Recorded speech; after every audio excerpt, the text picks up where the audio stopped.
हाँ जी, मेरे मे 23 वाले दोस्तों, तो आशा करता हूँ आपकी तैयारी बड़ी ही ज़ोरों-शोरों से चल रही होगी। सबसे पहला जो अपना पेपर होता है फाइनेंशियल रिपोर्टिंग, तो अपन आज बात करते हैं फाइनेंशियल रिपोर्टिंग के सारे important question, ABC analysis and detail strategy. तो मैं आपको बता देता हूँ कि ये जो पीडीएफ है वो आपको फ्री में मेरे टेलीग्राम चैनल पे मिल जाएगी।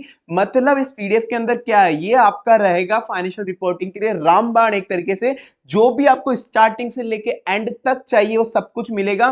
Detail strategy, important question, last day revision, कैसे किसको करना है, एबीसी एनालिसिस वगैरह सब कुछ इसी पीडीएफ में मिलेगा आपको फाइनेंशियल रिपोर्टिंग के।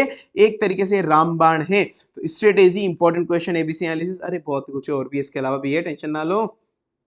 ये रहा फर्स्ट टाइम डिटेल स्ट्रेटेजी, कैसे एबीसी एंड ट्रेंड एनालिसिस, आज तक कितने कितने क्वेश्चन कब कब आए, इंपॉर्टेंट क्वेश्चन कौन से, लास्ट रिवीजन कैसे करना है, कुछ इंपॉर्टेंट टिप्स एंड ट्रिक्स की कैसे आपको मार्क्स आप एफआर के इंक्रीज कर सकते हो, और कुछ इंपॉर्टेंट टिप्स जो एक पेपर अटेम्प्ट करते हो आपको ध्यान रखनी है।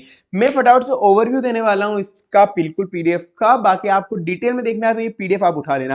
तो जैसे अब मैं आपको बता देता हूं, ये तो है स्टार्टिंग के अंदर फर्स्ट डे रिवीजन स्ट्रेटेजी, ये आप पेपर देख लेते हैं। एबीसी एंड ट्रेंड एनालिसिस की कौन सा कैटेगरी में ए में आएगा, कौन सा बी में आएगा, कौन सा सी में आएगा। हालांकि मैं एबीसी एनालिसिस बिल्कुल प्रीफर नहीं करता हूं, पर बच्चों की डिमांड की वजह से ला रहा हूं। पर एबीसी एनालिसिस को कैसे यूज लेना है ये भी आप देख लेना कि ए को खून में डालना है कैटेगरी को, बी मतलब इंपॉर्टेंट चैप्टर है, अच्छे अटेंशन के लिए चाहिए, सी मतलब केवल जो क्वेश्चन है वो देख के चले जाओ, चाहे कॉन्सेप्ट इग्नोर करके जाओ तो भी। हालांकि मैं तो चाहता हूं कि सब कुछ अच्छे से देखो यार, फर्स्ट पेपर है अपना एफआर, मतलब फर्स्ट पेपर होता है, बहुत टाइम होता है, तो मैं तो प्रीफर नहीं करता, पर बच्चे बोलते हैं तो ट्रेंड एनालिसिस अपन लिया है साथ में, ठीक है। यही अब इंपॉर्टेंट क्वेश्चन की लिस्ट सारी की सारी मॉड्यूल के हिसाब से, मॉड्यूल में कौन कौन से क्वेश्चन, कौन से एग्जांपल, इलस्ट्रेशन, टेस्टिमोनियल्स के क्वेश्चन इंपॉर्टेंट है, कौन से क्या है वो भी आ गए अपने साथ के अंदर। तो अपन फटाफट से एक बार 2 मिनट के अंदर डिस्कस कर लेते हैं। बाकी आपको ये पूरी की पूरी डिस्कस अगर आपको देखनी है पीडीएफ टेलीग्राम चैनल पे मिल जाएगी। तो आपको क्या क्या चाहिए, सबसे पहले तो एक कॉन्सेप्ट बना लेना, कॉन्सेप्ट नोट अलग होना चाहिए एफआर का, और एक क्वेश्चन बैंक अलग होनी चाहिए। क्वेश्चन बैंक वही होनी चाहिए जिसके अंदर केवल आईसीआई के क्वेश्चन हो, और वो भी आईसीआई के वर्किंग नोट, आईसीआई का जो सॉल्यूशन मेथड है वैसा ही होना चाहिए, ठीक है। तो मतलब आईसीआई के आरटीपी एमटी वगैरह सब कुछ कवर होने चाहिए। फर्स्ट डे रिवीजन से ही आपको अपने जितने भी क्वेश्चन है वो मार्क करना शुरू हो जाना है कि ये क्वेश्चन हार्ड है, ये क्वेश्चन इजी है, तो ये मेरे को अगले टाइम नहीं करना, ये मेरे को अगले टाइम करना है। वो मार्किंग आप फर्स्ट डे से स्टार्ट कर लेना, वरना सारे नहीं हो पाते एंड तक आते आते।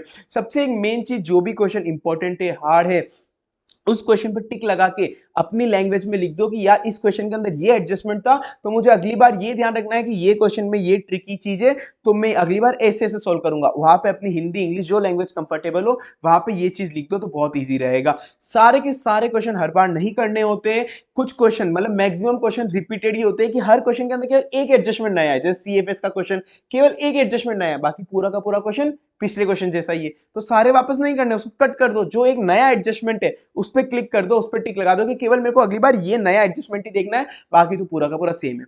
फर्स्ट एक दिन रिवीजन की इसके अंदर चिंता ना करो, क्योंकि फर्स्ट पेपर होता है, 4-5 दिन 6 दिन लेके आराम से अच्छी लंबी तैयारी कर सकते हो, मतलब 100% अच्छे से कवरेज लेना, ठीक है। अब पहला, और इसमें इंपॉर्टेंट क्वेश्चन है, इंपॉर्टेंट क्वेश्चन जो भी हो, इंपॉर्टेंट क्वेश्चन हाथ से प्रैक्टिस करने की कोशिश करना। सारे तो नहीं हो सकते कवर हाथ से, पर जो इंपॉर्टेंट क्वेश्चन है वो हाथ से कवर करना, ताकि आपको जो भी मतलब आपको लगे कि आपकी गलती हो सकती है या सिली मिस्टेक्स हो सकती है, उसकी चांसेस रिड्यूस हो और टाइम भी मैनेज हो जाए, ठीक है। तो ये अपना एबीसी है, ये आपको मिल जाएगी पीडीएफ में टेलीग्राम चैनल पे, वहां से उठा लेना। लास्ट डे रिवीजन कैसे करना है, 5-7 दिन देने हैं, एक कैटेगरीज में जो जो सीक्वेंस दिया है वहां से स्टार्ट करना है। कुछ क्वेश्चन एक दिन पहले एग्जाम्स के आपको सॉल्व करने हैं, क्योंकि ये अपना फर्स्ट पेपर है, उसमें आपको अच्छा टाइम मिल सकता है, वो करना है। सीएफएस क्वेश्चन कैसे अटेंड करना है, वर्किंग नोट हर बार बनाने हैं, क्योंकि आधी बार वर्किंग नोट के मार्क्स ज्यादा होते हैं और मेन सॉल्यूशन के मार्क्स कम होते हैं, मैं खूब बार बोल चुका हूं। तो आपको कैसे अटेंड करना है ये यहाँ पे मैंने सब कुछ लिख रखा है अच्छे से, मैं एक बार फटाफट से ओवरव्यू दे रहा हूं आपको। अगर आपको सीएफएस का क्वेश्चन नहीं आ रहा है तो आपको क्या करना है, पूरा का पूरा सब कुछ मत बनाओ, ए की बैलेंस शीट है, बी की बैलेंस शीट है, दोनों को टोटल करके फटाफट बैलेंस शीट बना के थोड़े बहुत वर्किंग नोट बनाते हैं वो बना दो, कैपिटल रिजर्व गुडविल वगैरह मत फाइंड करो। एटलीस्ट थोड़े बहुत मार्क्स तो मिलेंगे, क्योंकि आपको तो आता ही नहीं है, तो स्टेप वाइज मार्किंग है, तो बैलेंस शीट के जितने मार्क्स होंगे वो मिल जाएंगे, कैपिटल रिजर्व गुडविल वगैरह के मार्क्स कट जाएंगे, थोड़े बहुत वर्किंग नोट के मार्क्स कट जाएंगे, ठीक है।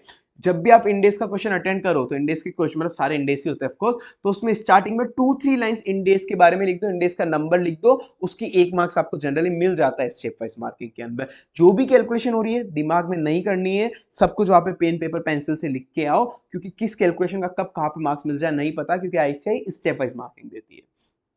ठीक है, ये कुछ टिप्स है जो पेपर अटेम्प्ट करने के टाइम पे, ये आपको मैं लास्ट डे रिवीजन में वापस वीडियो लाऊंगा, उसमें बता दूंगा। बाकी एक बार तुम पहले से पढ़ाई करना शुरू हो जाओ, ये तुम्हारे लिए रामबाण होगा कि एफआर कैसे शुरू करना है, कैसे खत्म करना है। ठीक है, चलो ये पीडीएफ मेरे टेलीग्राम चैनल पर मिल जाएगी। टेलीग्राम चैनल का लिंक मैं डिस्क्रिप्शन बॉक्स में दे दूंगा। वो लिंक काम नहीं करता, कभी बार बच्चे बोलते हैं, तो एक काम करना, टेलीग्राम चैनल पर जाके, टेलीग्राम पे जाके सी हेमंत सोमानी लिख देना, आ जाएगा। चलो ओके, गुड बाय।